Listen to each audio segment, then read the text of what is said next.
Bonsoir, peuple de Dieu. Bonjour, bonsoir, où que vous soyez.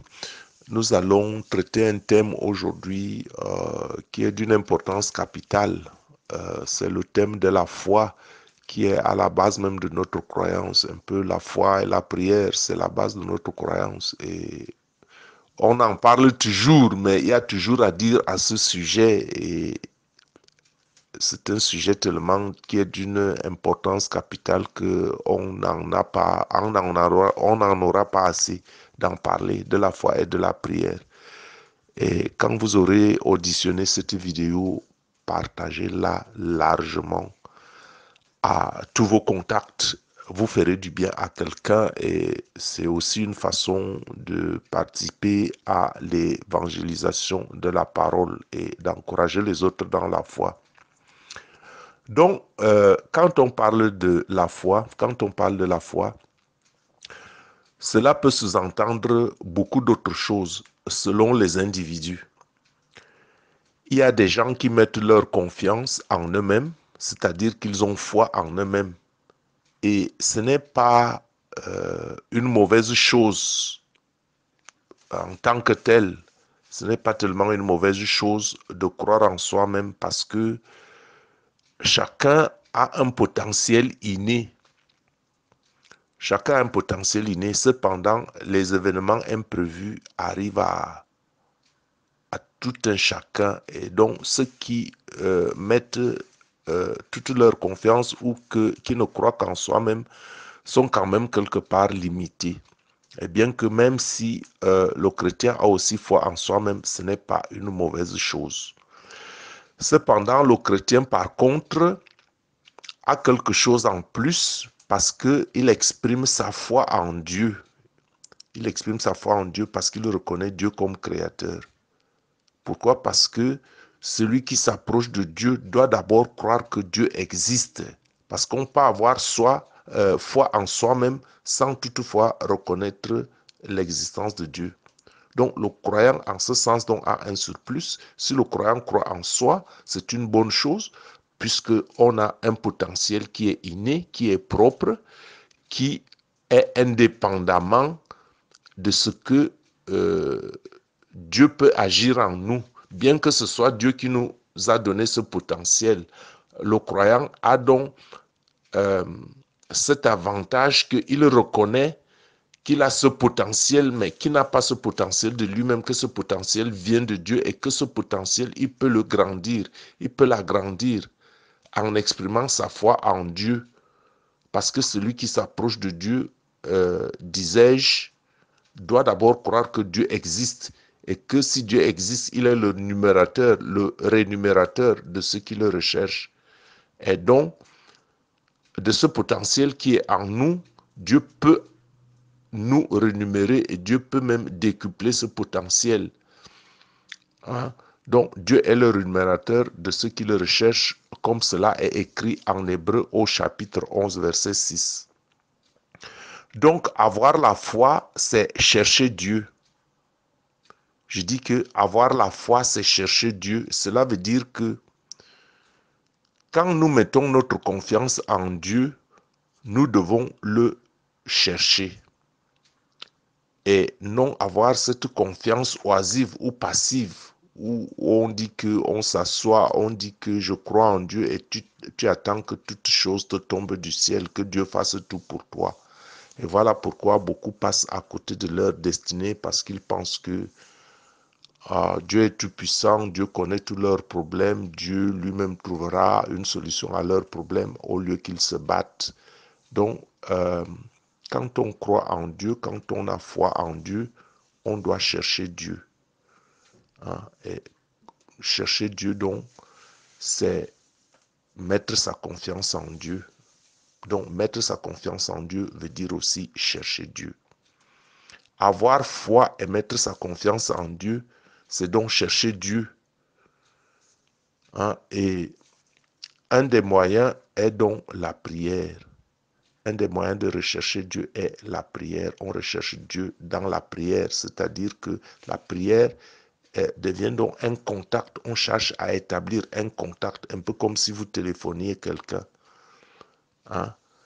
Et voilà pourquoi je dois d'abord d'emblée dire qu'on ne peut pas chercher Dieu par des prières répétitives. Parce que vous ne pouvez pas téléphoner quelqu'un ou vous ne pouvez pas rencontrer quelqu'un et lui répéter toujours le même sujet. Ce n'est pas... c'est un peu insensé. Et voilà pourquoi les sujets de nos prières sont très importants. Les sujets de nos prières sont très importants tant il est vrai que chacun individuellement peut rechercher Dieu pour une raison différente, tant que les hommes n'ont pas les mêmes problèmes. Cependant, collectivement, nous avons tous un même problème. C'est de redevenir ce que nous étions en Dieu, dès le commencement, selon les plans de Dieu. Donc, le rechercher revient alors à rechercher sa volonté pour nous et ses plans pour nos vies. Et donc, par conséquent, si nous recherchons sa volonté et si sa volonté nous tient à cœur, en le recherchant, nous devons reconquérir la terre pour Dieu. Nous devons reconquérir la terre pour Dieu, car c'est une mission qu'il nous a donnée de venir sur terre, nous multiplier et dominer. Pourquoi? Parce que si nous devons reconquérir la terre, ça veut dire que la terre n'est pas entièrement entre les mains de Dieu, comme je disais l'autre jour que l'Esprit Saint est partout, mais l'Esprit Saint ne règne pas partout. Parce que l'ennemi de notre salut s'est établi en maître sur la terre et par conséquent même dans nos vies. Notre foi doit donc être établie sur la prière et sur la parole de Dieu. Je répète que notre foi doit être établie sur la prière et sur la parole de Dieu. Et voilà pourquoi le contenu de nos prières nous en dit plus. Le contenu de nos prières nous en dit plus sur nous-mêmes et sur notre relation avec Dieu. En fait, pour beaucoup d'entre nous, nos prières démontrent ce que nous nous imaginons de Dieu. Et tout en sachant que notre imaginaire ne peut pas nous donner la réalité et la vérité de qui est Dieu. Seule sa parole peut donc nous éclairer sur ce chemin. Et c'est le sens du verset du psaume 119, verset 5 du psaume 119. Ta parole est une lampe à mes pieds et une lumière qui éclaire mon sentier. Et j'ai donc dit que les Écritures jouent aussi ici un rôle important parce que les Écritures nous aident à apprendre, à respecter et à appliquer les principes qui ont fait la vie et qui font la vie. Et cela est plus qu'une simple adhésion à une religion. Parce que beaucoup adhèrent à une religion et un ensemble de pratiques, un ensemble de rites, de coutumes et de doctrines. Il est important pour nous, pour le vrai chrétien, d'élargir notre pensée par la connaissance de la parole de Dieu, afin que nos prières ne reflètent pas seulement notre pensée, afin que notre prière ne reflète pas seulement notre imagination sur Dieu, ce que nous nous imaginons de Dieu, afin que notre prière corresponde à la volonté de Dieu, parce que Dieu veille sur sa parole. Si la plupart de nos prières sont pour nous-mêmes ou pour ce qui nous importe, alors le contenu de nos prières indique que nous croyons au plus profond de nous-mêmes que Dieu existe d'abord pour nous et non pour les autres. Et voilà la raison pour laquelle certaines religions ont renfermé Dieu dans un ensemble de concepts et de doctrines que certains se sont imaginés et ne perçoivent pas Dieu. Et ne perçoivent pas Dieu qui se tient à côté d'eux et même qui est au-dedans d'eux. Parce que n'étant pas conscients qu'ils sont le temple du Saint-Esprit. Je dis que le contenu de nos prières peut indiquer que nous croyons au plus profond de nous-mêmes que Dieu existe d'abord pour nous et non pour les autres. Et voilà la raison pour laquelle, quand vous parlez à certaines personnes, ils pensent que Dieu est pour eux seuls, que Dieu n'est pas pour les autres, parce que les religions ont toujours cette présomption de prétendre que c'est tout ce qu'ils font qui est bon et que les autres ne sont pas ceci parce que on adore quelque part à un système de croyance qui passe à ce que euh, qui cadre avec notre entendement et avec notre mode de vie.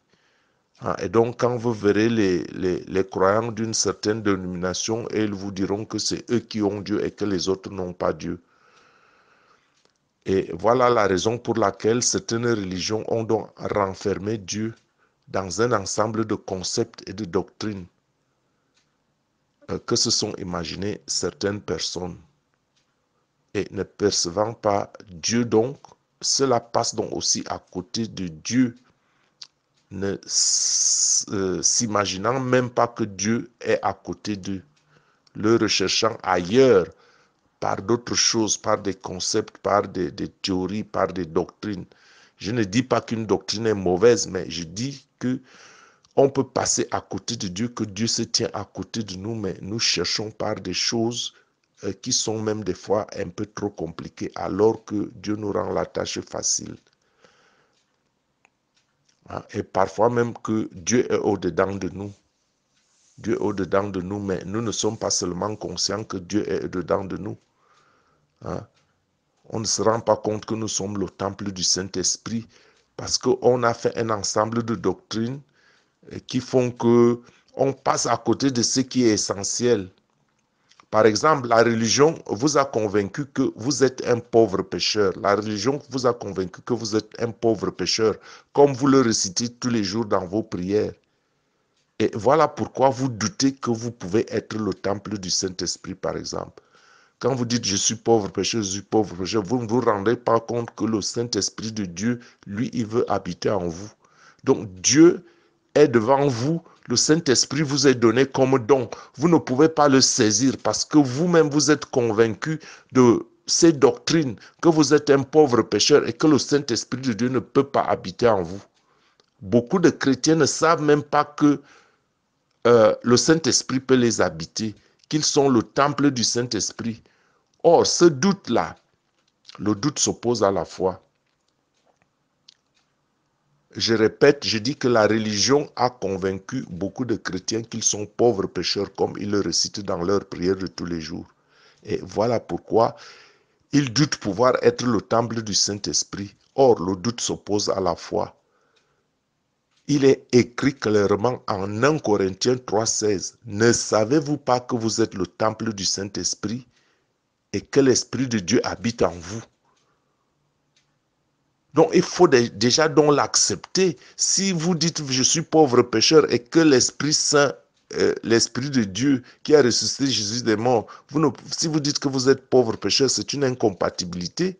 Vous êtes pauvre pécheur, le Saint-Esprit ne peut pas habiter en vous. Le Saint-Esprit habite un lieu saint. Or, maintenant, être saint ne veut pas dire que vous n'avez pas de péché. Être saint ne veut pas dire que vous n'avez pas de péché. Et voilà pourquoi il faut lire les Écritures. Il faut faire, en dehors des prières, de l'étude des Écritures, un cheval de bataille pour comprendre ces choses, comment ça marche. Pourquoi? Parce que Jésus-Christ, par amour, nous donne le Saint-Esprit comme un don. Le Saint-Esprit est comme un don. Jésus-Christ n'a pas dit que vous êtes saint, je vous envoie le Saint-Esprit. Jésus-Christ a dit, je vous envoie le Saint-Esprit. Et ce Saint-Esprit est descendu sur les apôtres au 1er siècle. Et le Saint-Esprit est resté sur la terre depuis ce temps, depuis plus de 2000 ans. Le Saint-Esprit est sur la terre. Et il n'est pas normal qu'ayant le Saint-Esprit, qu'on soit confronté à tout ce genre de problèmes auxquels nous sommes confrontés. Donc, le Saint-Esprit est un don et ce n'est pas un mérite, c'est une grâce. Et par conséquent, quand on dit le juste vivra par la foi, c'est par la foi que nous vivons, c'est par la foi que nous accueillons le Saint-Esprit. Et donc, c'est par la foi que nous acceptons Jésus. C'est par la foi que nous suivons Jésus. Je reprends. Jésus-Christ, par amour, nous donne le Saint-Esprit comme don. Ce n'est pas un mérite, mais c'est une grâce. Le juste vivra par la foi. Et donc par la foi, accepter Jésus et suivre ses voies par sa parole. Et cette parole qui nous dit que c'est son sang qui nous lave de nos péchés. C'est son sang qui nous lave de nos péchés et nous libère de toute iniquité. Non pas que nous sommes saints d'emblée.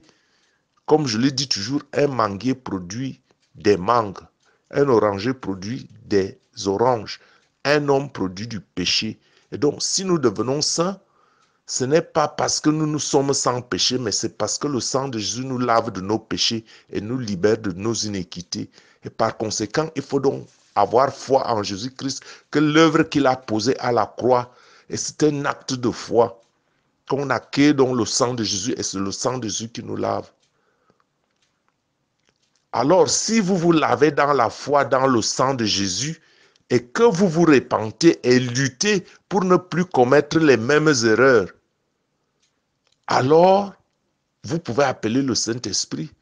Si vous vous lavez dans la foi, dans le sang de Jésus, et que vous vous repentez, et que vous luttez pour ne pas commettre les mêmes erreurs, alors vous appelez le Saint-Esprit, et le Saint-Esprit viendra donc compléter le travail que vous avez commencé et que vous ne pouvez pas faire de vous-même. Et si vous êtes le temple du Saint-Esprit, ça veut dire que vous ne vous appartenez pas. Et si vous ne vous appartenez pas, alors vous appelez celui à qui appartient ce temple de venir le nettoyer. Est-ce que vous me comprenez? Si facile que cela est, de transformer son imagination, sa mentalité, sa pensée par rapport aux choses qu'on vous enseigne. Parce qu'en réalité, si tu es le temple du Saint-Esprit, ça veut dire que tu ne t'appartiens pas. Ça veut dire que ton corps appartient à Jésus-Christ. Et si Christ est le propriétaire de ton corps, donc il a la responsabilité de nettoyer ton corps. Si tu l'appelles et si tu as conscience que les choses sont ainsi. Je dis donc que c'est facile, mais nous faisons la tâche très difficile par tous les concepts que nous nous sommes imaginés. Si facile que c'est, et si vous adoptez ce genre cette nouvelle façon de penser, cette transformation de l'intelligence, ce renouvellement de l'intelligence, vous verrez que votre vie va changer à cause de votre façon de penser et de votre façon de vous considérer. Et vous verrez que beaucoup de blocages tomberont. Parce que quand vous aurez changé, renouvelez votre conscience, le Saint-Esprit descendra en vous, pas parce que vous êtes saint, mais parce que dans la foi, vous vous lavez avec le sang de Jésus et que vous vous repentez. Vous verrez que beaucoup de blocages tomberont parce que vous appellerez l'Esprit Saint et l'Esprit Saint descendra. Si vous avez donc besoin d'aide, contactez-moi pour n'importe quel problème qui vous accable. Dieu nous aidera à trouver une solution. Moi, j'engage ma foi. J'ai foi que tout est possible à celui qui croit parce que tout est possible à Jésus-Christ. Donc, mes frères, mes sœurs, même si Dieu connaît tout, vous-même aussi, vous devez faire quelque chose. Vous devez prier, vous devez parler. Votre parole a un impact. Et voilà pourquoi vous ne pouvez pas tout le temps prier des prières répétitives, dire la même chose. Vous devez causer avec Dieu comme un père cause avec son enfant et lui dit ses problèmes et être sérieux. Donc, vous devez prier, vous devez parler, votre parole a un impact, sauf si le mensonge et la médisance et les paroles vaines, le Congo-ça et tout ce que vous voulez, les paroles vaines. Si les paroles vaines, les mensonges et les médisances vont émousser le pouvoir de votre parole, alors vos paroles ne seront pas efficaces. Donc, essayez de ne pas dire n'importe quoi. Hein? Et n'attendez pas, agissez. Prenez par exemple un moment et examinez attentivement vos prières. Pensez à tout ce à quoi vous avez prié ou demandé à Dieu et répondez sincèrement, répondez honnêtement si Dieu a exaucé oui ou non à toutes ces prières que vous lui avez faites. Dieu est bon. Dieu est bon et il est celui qui rémunère ceux qui le recherchent. Donc on ne peut pas rencontrer Dieu et repartir les mains vides. J'ai déjà dit que c'est la sainteté qui donne l'autorité en Jésus-Christ. Je répète, c'est la sainteté qui donne l'autorité en Jésus-Christ. C'est la sainteté qui donne l'autorité en Jésus-Christ. Tout ce qu'on va vous raconter, fais ceci, fais cela, fais ceci, recherche la sainteté. C'est la sainteté qui donne l'autorité en Jésus-Christ. Recherche la sanctification au-dedans pour aménager les conditions agréables au Saint-Esprit que tu appelles, qui est un don. Recherche la sanctification au-dedans pour aménager des conditions agréables au Saint-Esprit, car il est écrit, je suis saint et vous serez saints. Recherche la sanctification au dehors par un habillement saint, simple, humble.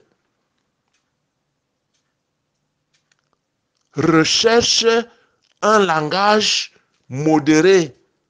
Prends un langage prudent et modéré, empreint d'amour. J'ai déjà dit que tu n'es pas saint parce que tu es sans péché, mais tu deviens saint ou sainte parce que tu suis Jésus et sa parole, et parce que le sang de Jésus te lave. Il a payé le prix à la croix, et la dette qui te condamnait a été épurée. Il a déchiré l'acte dont les ordonnances nous condamnaient. Cela est écrit dans les Écritures. Jésus-Christ a payé la dette qui nous condamnait. Il a déchiré l'acte dont les ordonnances nous condamnaient.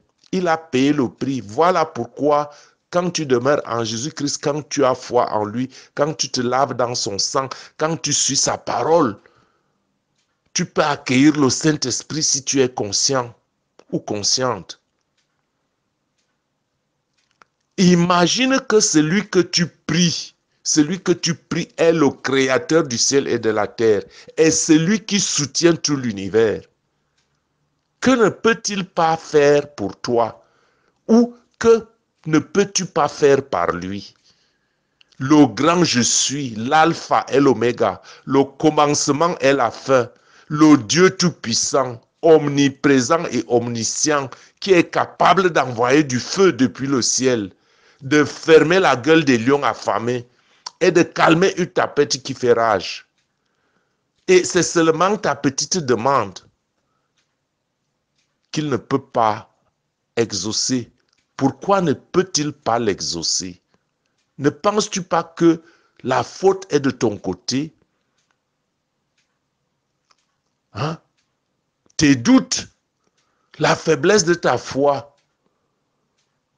Est-ce que tu recherches la sainteté? Tu as un pied dans le monde, un pied en Jésus-Christ. Est-ce que les choses marchent comme ça? Donc, reconsidère ta foi.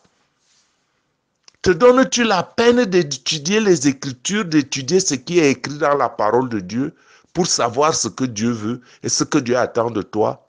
Il dit par exemple, vous êtes saints. Vous serez saint parce que je suis saint. Vous serez saint parce que je suis saint. Est-ce que tu as cherché à savoir ce que... Ou bien c'est seulement cela qui t'effraie? Puisqu'il dit vous serez saint, tu dis, ah, je ne peux pas être saint, je pêche tellement, je ne peux pas être saint. Creuse en profondeur pour savoir ce que ça veut dire vous serez saint. Vous serez saint ne veut pas dire que tu n'as pas de péché, que tu ne peux pas pécher. D'ailleurs, cela est impossible qu'un homme ne puisse pas pécher. Vous êtes saint par le sang de Jésus. Parce que vous devenez membre du corps du Christ.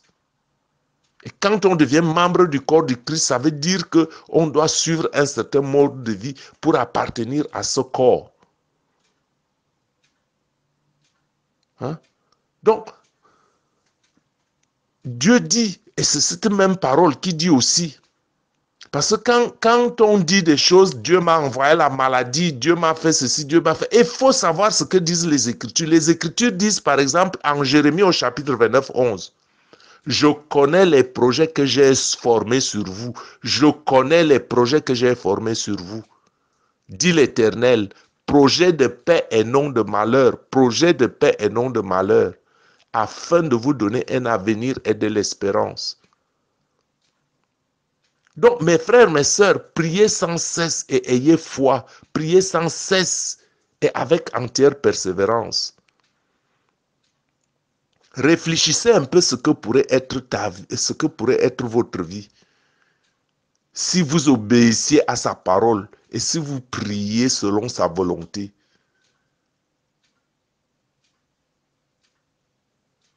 Réfléchissez un peu ce que serait votre vie si vous preniez plus de risques, si vous écoutiez sa parole, si vous écoutiez ce qu'il vous demande sans avoir peur de ce qui vous entoure.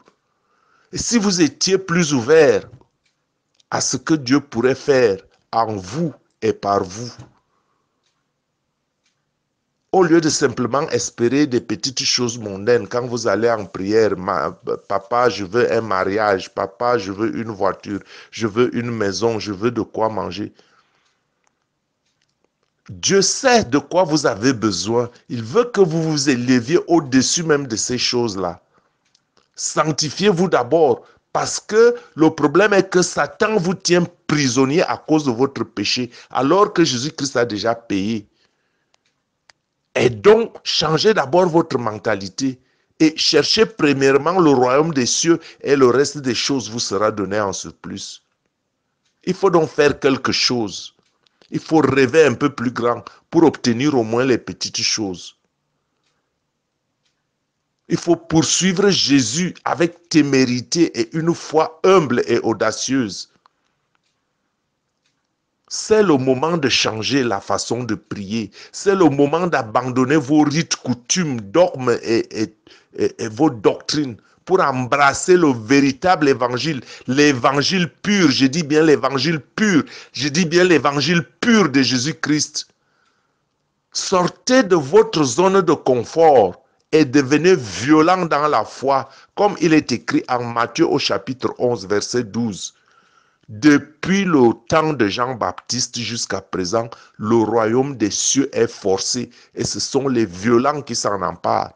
Les violents dans la foi, les violents dans la prière, les violents dans la recherche de la parole de Dieu, de l'étude de la parole.